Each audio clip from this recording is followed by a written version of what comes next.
Селям алейкум, хайрлах шамлар, витаю! В эфире телеканала АТР. Вы смотрите информационно-аналитическую программу «Бугунь». В студии для вас работаю я, Гульсум Халилова. И следующие 35 минут в этой студии с гостем мы обсудим основные новости и события, которые появились в украинской информационной повестке дня и которые непосредственно касаются временно оккупированных территорий. Я напомню, что мы работаем в прямом эфире. На экраны ваших телевизоров режиссеры периодически выводят номер телефона. Вы можете звонить к нам абсолютно бесплатно по Вайберу +3 8067 63 46 130, а также можете присоединяться по скайпу atr.tv, это наш адрес. Звоните, задавайте ваши вопросы, нам важен ваш голос. И не забывайте подписываться на наш YouTube-канал. Там мы вещаем как в онлайн-режиме, так и выкладываем самые интересные фрагменты из наших эфиров, выкладываем практически все наши программы в записи. И поддержать Первый крымско-татарский вы можете, подписавшись на наш Patreon. Ссылку также на экраны периодически выводят режиссеры. Можете проходить по этой ссылке, которую видите сейчас, выбрать уровень поддержки и стать частью большой крымско-татарской семьи АТР. Это поможет нам продолжать работать на непростом информационном фронте. Я же рада представить гостя нашей студії.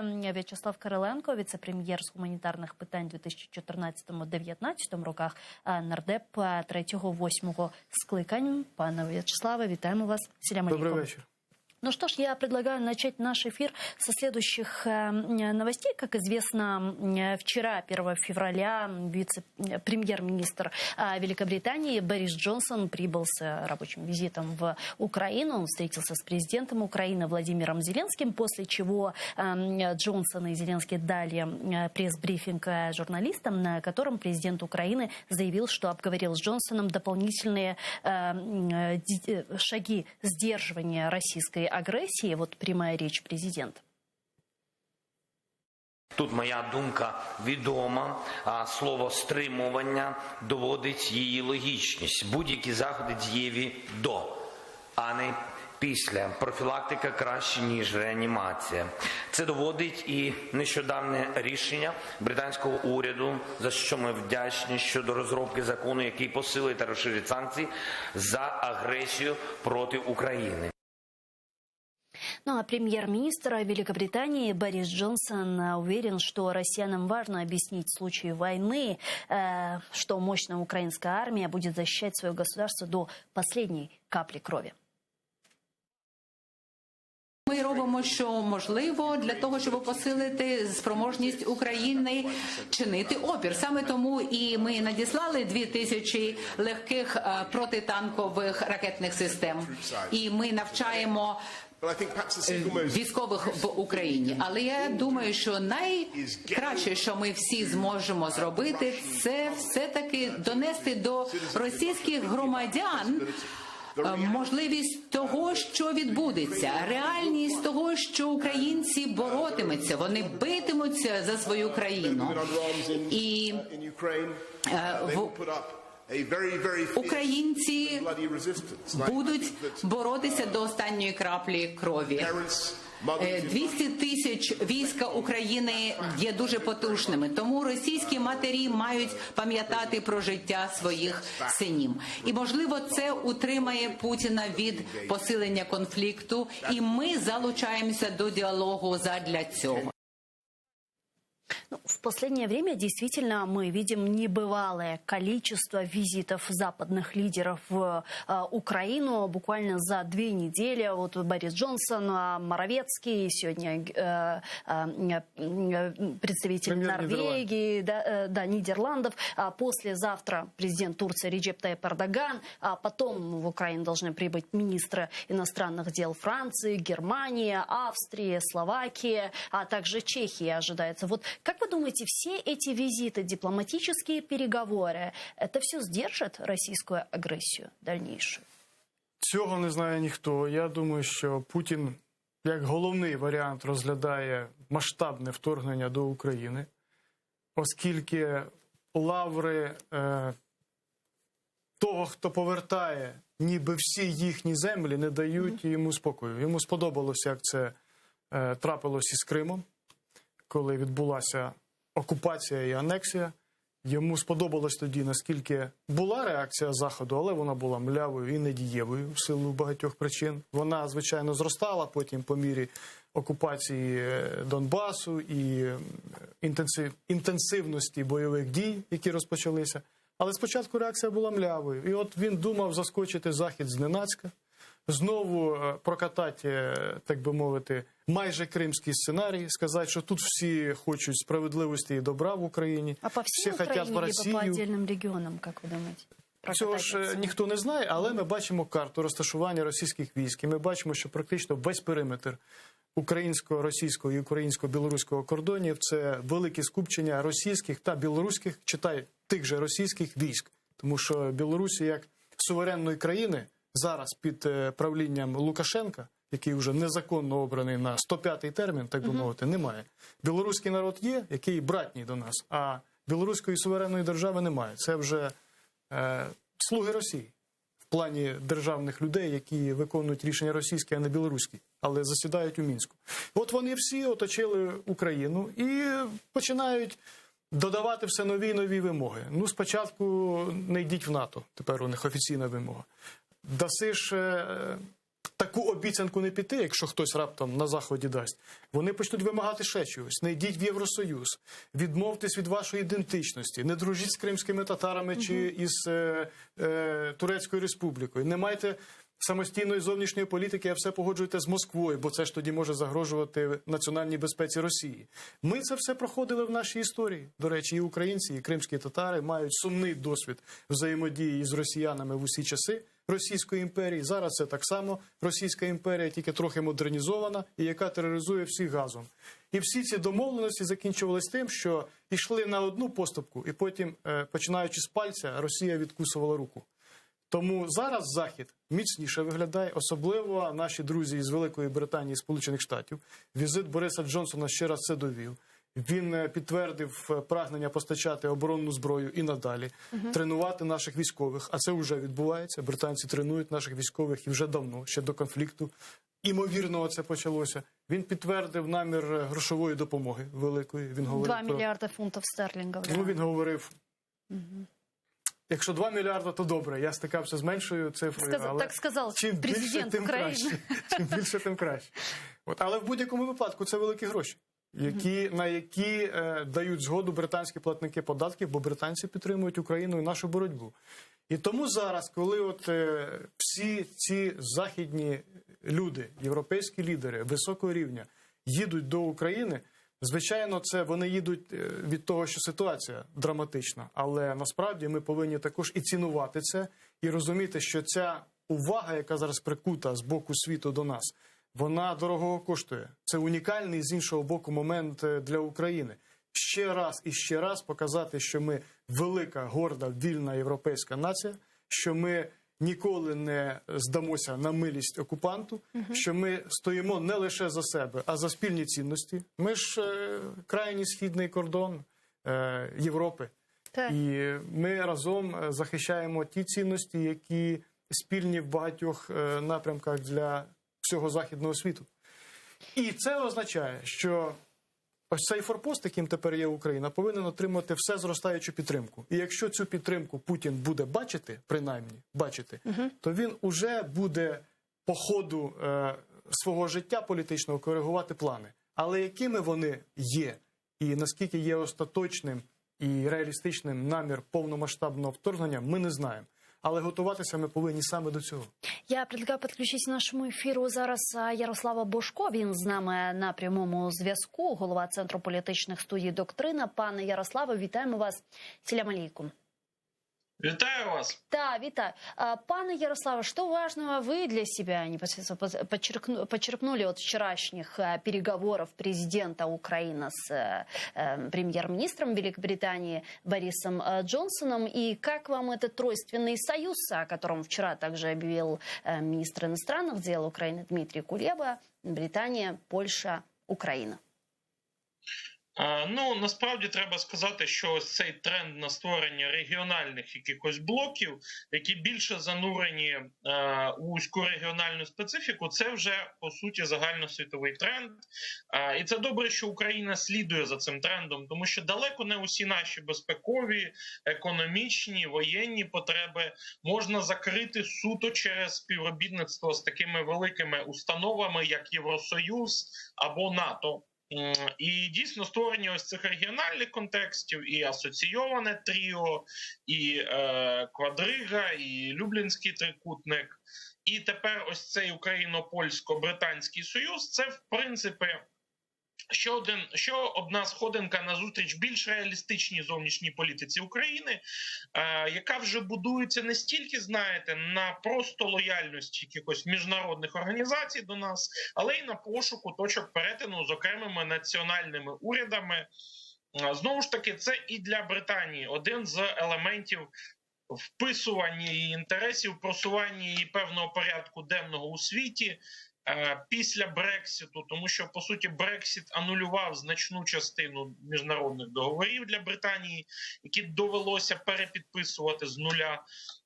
І так само Британія стурбована ось цим питанням повернення до самостійної зовнішньої політики, політики, яка не була б ані продовженням політик Брюсселя чи Берліна, ані продовженням політик Вашингтона, такої дійсно повноцінної самостійної зовнішньої політики. На мою думку, говорити поки про якийсь конкретний визначний потенціал цього об'єднання поки зарано, тому що здебільшого він є символічним. Там було озвучено питання буде спонсоруватися десь на рівні 100 мільйонів фунтів стерлінгів. Однак найбільшою проблемою є все-таки те, що це на такі суми ми можемо розраховувати лише на іміджевий проект, на проект комунікаційний. Це не ті кошти, скажімо, з яких буде надаватися якась серйозна військова або економічна допомога. Хоча паралельно було підписано угоди про кредитування в сумі до 2 мільярдів фунтів стерлінгів України, і в тому числі української енергетичної сфери. На мою думку, передусім для Києва це додатковий шанс покращити стосунки з Британією. Хоча саме підписання Союзу... Да, а какие это могут инфраструктурные энергетические проекты быть? Вот то, на что, собственно, и выделено было почти 2 миллиарда фунтов стерлингов. Ну, передусім мова йде про зацікавленість британської сторони в українській енергетиці. І тут можуть бути як усі види енергії. Британія досить давно намагалася зайти на український ринок нафтопереробки. У Британії є так само сильні гравці на ринку відновлювальних джерел, щодо яких Україна продовжує свою пільгову політику податкову. Тому найбільш вірогідно, що ці інвестиції вони підуть в один із секторів української енергетики, в першу чергу, і в другу чергу в сектор інфраструктури, де так само присутній великий британський інтерес. Окрім всього іншого, я би розглядав насправді як продовження цього візиту Джонсона і контактів з Моровецьким, завтрашній візит президента Туреччини Реджепа Таїпа Ердогана з огляду на те, що насправді Туреччина так само знаходиться у цій парадигмі особливих стосунків з Британією і розвинула її набагато раніше і більш глибоко, ніж Україна зараз. Тому ми розуміємо, що частину допомоги Британія нам може надавати, в тому числі взаємодії з турецькими компаніями, і в тому числі ті воєнні технології, які має Туреччина, вона значно більш вільно зможе експортувати до України, ніж Британія, яка набагато глибше занурена в ось цей весь контекст західної політики. Дякую вам дуже, пане Ярославе. Чухсагл наше время і підключились к нам в ефір. З нами був на прямому зв'язку Ярослав Божко, голова Центру політичних студій «Доктрина». Пане Вячеславе, недавно президент Украины Владимир Зеленский во время своего интервью журналистам иностранных СМИ сказал, что вот эта паника, которая сегодня есть у Запада относительно возможного российского вторжения в Украину, вредит экономике нашей страны. На ваш взгляд, это так? Тут головне, щоб не було різночитань між Зеленським и нашими західними партнерами. А оно есть. Мы же видим противоречия в заявлениях наших западных партнеров и заявлений министра обороны Алексея Данилова, президента Украины, которые говорят о том, что нет поводов для паники, в то время как Джонсон прибывает в Украину и говорит, у вас на границах 60 российских ударных группировок, и картина все более тревожная. Этот дисконнект есть. Повний дисконнект. Почему? І це виглядає не зовсім зрозуміло, м'яко кажучи. А як на мене, то й не зовсім адекватно, коли наші американські друзі, британські друзі, польські друзі, балтійські друзі прямо говорять про все зростаючу російську військову загрозу і загрозу прямого вторгнення і допомагають нам вистояти перед таким можливим вторгненням, уже допомагають, не чекаючи, принаймні оборонним озброєнням і обладнанням. А українська влада в особі глави держави говорить, що, ну, звичайно, ви озброєння давайте, тільки не треба нам розповідати про велику загрозу. Загроза точно така, як була всі ці 8 років. От такий меседж. Да. І тому нічого нового немає. Давайте жити, як і раніше, і не звертати на це уваги. Всі розуміють, що це очевидне видавання бажаного за дійсне, і це може зашкодити нашому взаєморозумінню із західними партнерами. Зрозуміло, що під ці заяви підводиться якийсь економічний ґрунт, що це, мовляв, стабілізує валюту, це забезпечить притік інвестицій. Слухайте, інвестори, вони теж не в вакуумі живуть. Вони читають повідомлення з західних ЗМІ, яким вони вірять значно більше, ніж навіть українському президенту.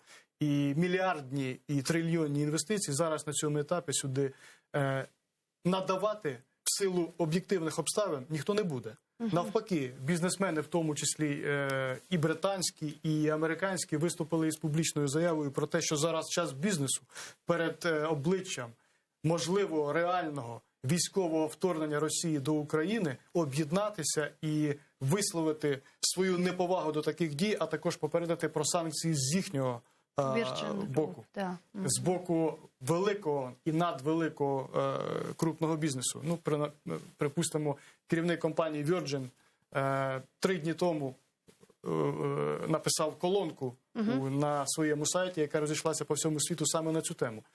Тобто бізнес не ведеш в оману. Коли вони бачать скупчення, яке з кожним днем зростає російських військ, звичайно, вони будуть підтримувати Україну і продовжувати свій бізнес, але це не час для розвитку аж таких переломних і проривних бізнес-проєктів з Україною. Зараз час гуртування наших союзників для оборони України. І тому оцими заявами, які ніби як пошивають в дурні, вибачте за народне слово, наших західних друзів, зловживати не можна. Вони дивні, щонайменше. Значить, тоді американська розвідка, взагалі вся розвідувальна спільнота США, президент Байден, який держсекретаря Блінкена за останні 2 місяці декілька разів уже відправляв до України, який веде човникову дипломатію. Це вони, значить, все перебільшують. Ніякої загрози нема. І Зеленський знає, що у Путіна в голові, а американці перестраховуються. А как же наша разведка? У нас же тоже есть служба безопасности Украины, разведка, контрразведка, внешняя разведка. Ну, зараз, я думаю, є така негласна вказівка з вулиці Банкової, що треба розповідати, що загроза не більша, ніж протягом всіх останніх 8 років. Так. Але деякі військові говорять, що їх дуже турбує лютий, їх дуже турбує дата 20 лютого.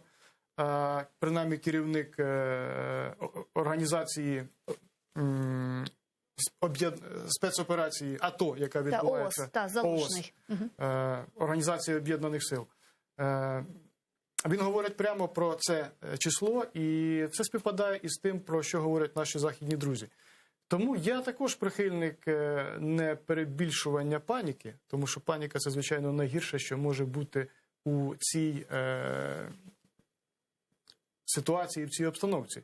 Вона шкодить соціуму, шкодить людям. Але ми повинні говорити правду, і ця правда полягає в тому, що безпрецедентне накопичення військ паралельно із оприлюдненням політичних намірів і вимог як до України, так і до Заходу з боку Путіна і Росії відбувається. Чого не було до того? Не було ніяких листів, що ви Україну віддайте нам, по суті. Да. що ви поверніться в кордони 97-го року, заберіть навіть інші країни із НАТО, які ви поприймали, а Україну віддайте нам назавжди, і це наша офіційна вимога. Якщо ви її не виконаєте, то з нашого боку ми розв'язуємо собі руки, і це підтвердження цьому, оці вже 130 тисяч військ і навчання із білорусами, які найближчими днями розпочинаються на наших північних кордонах, и пик яких буде якраз 18-20 лютого. Но, с другой стороны, не кажется ли вам, что это выглядит как-то слишком примитивно? То есть Россия стягивает к границам Украины свои войска, причем это делает демонстративно. В различных телеграм-каналах там публикуются видео относительно того, как российское железо прибывает к западным границам Российской Федерации. Да? То есть это все происходит очень как-то открыто, очень демонстративно. Они выдвигают свои условия к НАТО, НАТО не принимают, и говорят, окей, мы дадим тогда свою реакцию. Ну, то есть как-то, если не будет реакции, мы нападем. То есть как-то все очень примитивно, вам так не кажется? То есть все очень демонстративно. Так, а Гітлер так само робив наприкінці 30-х років, перед Другою світовою війною. Він переміщав війська, а потім він війшов цими військами в демілітаризовану Рурську зону, в Рурський басейн, в Рейнську зону. І цим порушив всі Версальські договори. Да.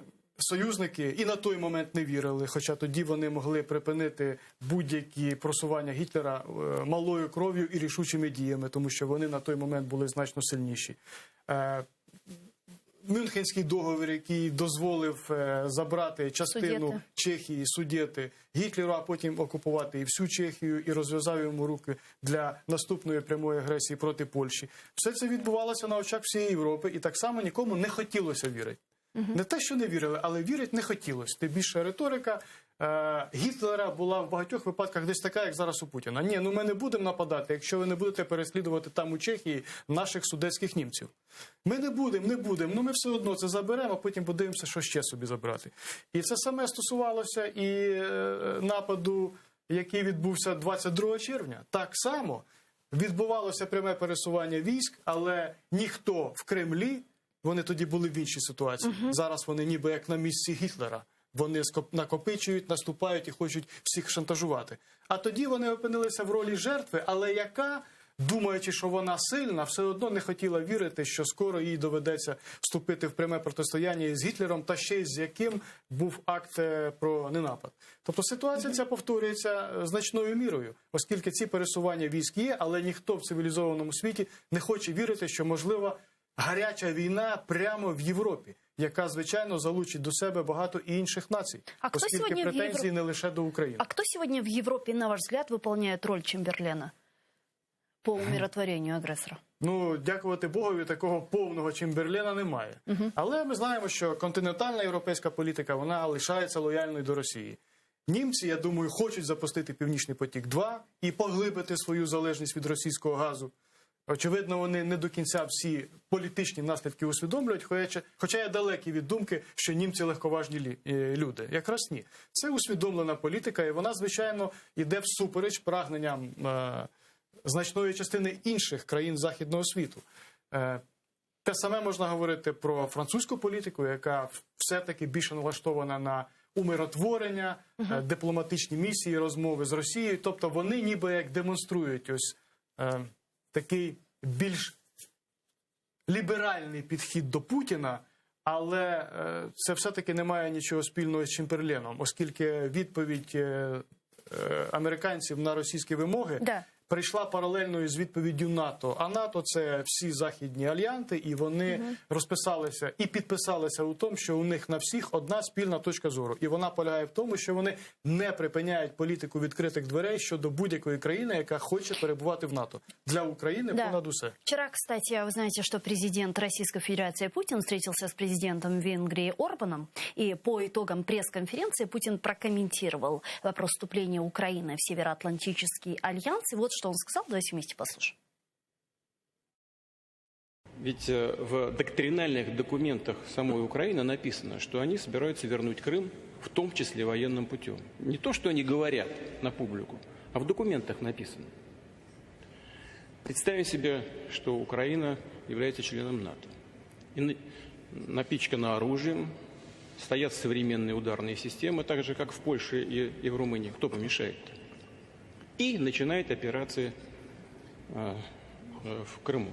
Сейчас не говорю даже про Донбасс. Это суверенная российская территория. Вопрос для нас в этом смысле закрыт. Представим, что Украина страна НАТО и начинает эти военные операции. Нам что, воевать с блоком НАТО? Ну, кто-нибудь об этом хоть что-нибудь подумал? Похоже, что нет. Что вы поняли с этого заявления Путина? Ну, Можно ли это назвать страхом? як мінімум, це риторика холодної війни, яка тепер виведена в ранг офіційної, та вже і багаторічної російської політики. Як мінімум, відчувається турбота про Крим. Тому що вопрос рішен, але ж він розуміє, Все понимаю, що да. ніхто в світі не визнав, що цей вопрос рішен. Крим – це Україна. Так. І Крим буде належати тим людям, які там живуть споконвіку і які за нього і зараз борються. Ми знаємо, скільки серед кримських татар політв'язнів зараз. Так. І з кожним місяцем Більшість. їх стає більше, більше і більше. Це тому, що вопрос рішен. Так виявляється, він абсолютно не рішен, тому що в самому Криму спротив і кримсько-татарський, і український, і глухий спротив всіх інтелігентних людей, які думали, буде манна небесна, а приїхали росіяни в особі Медведєва і сказали, денег нет, но ви держитесь. І зараз їх просто роблять заручниками військової бази, яка посилено там створюється до тієї всієї зброї російської, що там і так уже була в Чорноморському флоті і в інших частинах. Якраз пічкається оружієм Крим. От туди набивається все. Невідомо, може там і ядерна зброя вже є. І це все тому, що Путін чудово розуміє. Рано чи пізно питання щодо Криму постане в увесь зріст на порядку денному життя всього цивілізованого світу. І йому прийдеться визнавати, що Крим окупований всупереч будь-яких і анексований міжнародних норм. І так чи інакше це питання буде вирішуватись. Зараз це дипломатичні зусилля України, Кримська платформа відома. Так. А в тому числі і тому, що треба відсунути всіх від питання Криму, він починає виходити на набагато більш ніби як передові рубежі. Давайте говорити тільки про Донбас, ніколи про Крим. Давайте говорити вже про всю Україну, хай вона змінює курс ніколи в НАТО, вона ж в Конституції це записано, а не про Крим. Давайте говорити взагалі про 97-й рік. Так тоді ж Польща, Болгарія, Румунія і країни Балтії не були в НАТО. Давайте говорити про це. От який порядок денний він накидає Заходу. Да. І зараз колективний Захід на це не ведеться, кажучи простою мовою. І це те нове, чого ніколи не спостерігалося навіть з такою впевненістю і 2014 року. Тому я думаю, що пряме вторгнення до України, якщо воно, не дай Бог, трапиться, це буде початок кінця ось цього путінського режиму. Тому що це ж прямий шлях до краху. Україна не буде поневолена, а в самій Росії, я думаю, невдоволення цим курсом спалахне уже з усією очевидністю. Ну, ведь, с другой стороны, пане Вячеславе, в Кремле тоже наверняка сидят образованные люди, и они прекрасно понимают, что НАТО не пошло бы на те условия, которые они выдвинули, вернуться к границам 97-го года и отказаться от своей политики открытых дверей. Ну, сложно себе представить, что кто-то в НАТО либо в США выйдет с такими юридическими гарантиями. И здесь, в этом контексте, ряд политических аналитиков говорят о том, что Россия, требуя максимум, пытается добиться минимум, а именно имплементации Минских соглашений в той трактовке, которая, значит, озвучивается с российской стороны. Вот вы согласны с этим? Это действительно так? Действительно ли Россия сейчас, угрожая войной, может попробовать повлиять на западных партнеров Украины, которые попытаются навязать Украине Минск? Я думаю, що така лінія має місце. Більше того, я думаю, що зондування цього питання відбувається і за участю, напевно, окремих представників української влади. Але, по-перше, суспільство у нас не готове на такі компроміси, що Так. дати владу терористам, бойовикам, які катували і вбивали наших людей. Звичайно. От. І потім оголосити їх частиною нас усіх, частиною нашої легітимної суверенної держави. подякувати їм за ті злочини, які вони зробили, і вважати, що ми виконали цим свою місію. Ні, спочатку безпека, а потім вирішення політичних питань. Звичайно, Путін хотів би так розв'язати питання, ще й за наш рахунок, щоб ми потім за це все платили, із бюджету, утримували їх, відновлювали ці території і таке інше. Але це вже далеко не просто так, оскільки, по-перше, Україна змінилася. По-друге, оця криза, яка зараз накинута всьому світові Путіну, вона ще раз, в тому числі всіх західних лідерів, примусила більш уважно подивитися і до намірів Путіна, і до можливості реалізації цих Мінських угод. Західні лідери, які би говорили відверто про те, що ви повинні уже зараз провести вибори на території тимчасово окупованій Донбасу, немає. Такого дискурсу немає. Можливо, неофіційно хтось говорить, ну ви там поговоріть. Із ким? Із представниками ДНР, ЛНР, так званих, Україна говорить не буде. Звичайно. Тому офіційно ні Макрон, ні до того Меркель, а зараз Шольц, ніхто із них не піддає сумніву, що спочатку має бути кордон, Україна виходить на східний кордон, бере під контроль безпеку, а потім відбуваються за мирних обставин демократичні вибори. Протилежного, що спочатку вибори, а потім кордон, ніхто не говорить. Навіть ті із західних лідерів, які вважаються лояльними до Росії. Тому Путін нічого не доможеться. Хоча, безумовно, він буде продовжувати нагнітати істерію з тим, щоб у когось на Заході не витримали нерви.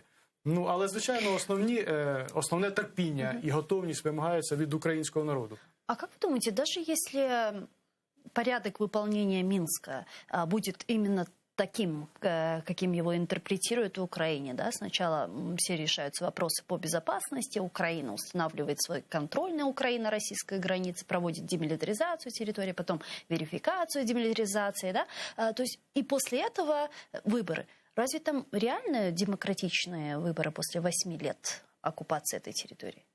Ну от ми бачимо, 8 років іде АТО, а потім операція Об'єднаних сил, ООС. І весь час гинуть бійці, весь час, в тому числі і цього року. Весь час, щодня, за дуже-дуже невеликими винятками відбувається порушення одного із пунктів Мінських угод про припинення вогню. Цей вогонь триває. Причому нашим заборонено відповідати практично, як тільки Зеленський прийшов до влади, він це заборонив.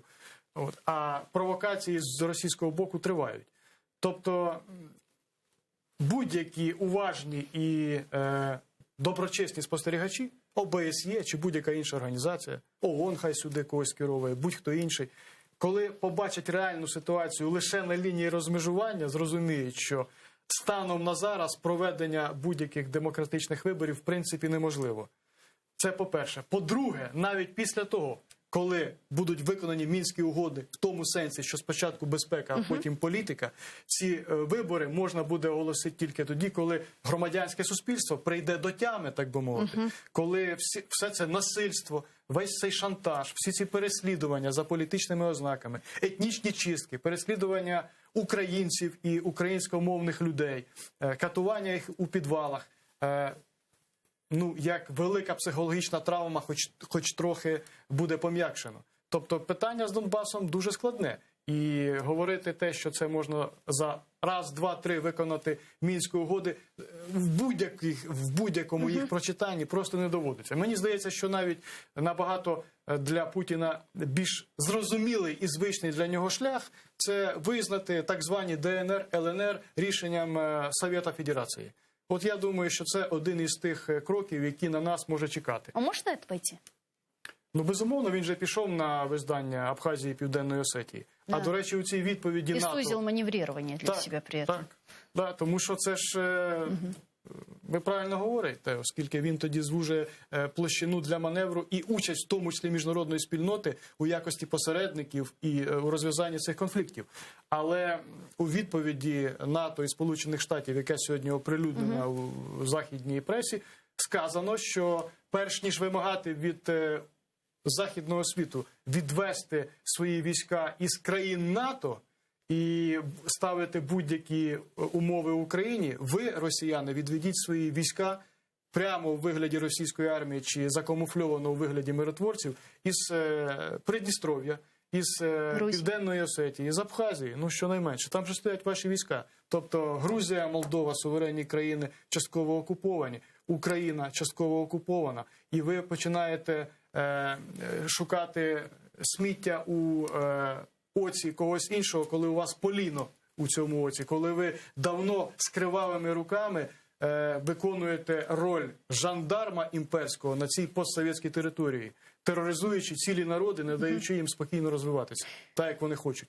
Дякую вам дуже, пане Вячеславе. Спасибо вам. Чухсагун, что приехали к нам в студию и ответили на наши вопросы. Дякую за Вячеслав запрошення. Короленко, віце-прем'єр з гуманітарних питань у 2014-2019 роках, народний депутат 3-8 скликань, был гостем нашей студии. А я вынуждена с вами попрощаться, но вы оставайтесь первым крымско-татарским телеканалом АТР. Буквально через 4 минуты эфир продолжает информационная программа «Заман» на крымско-татарском языке. Наши журналисты расскажут вам о самых актуальных и свежих новостях. Не пропустите.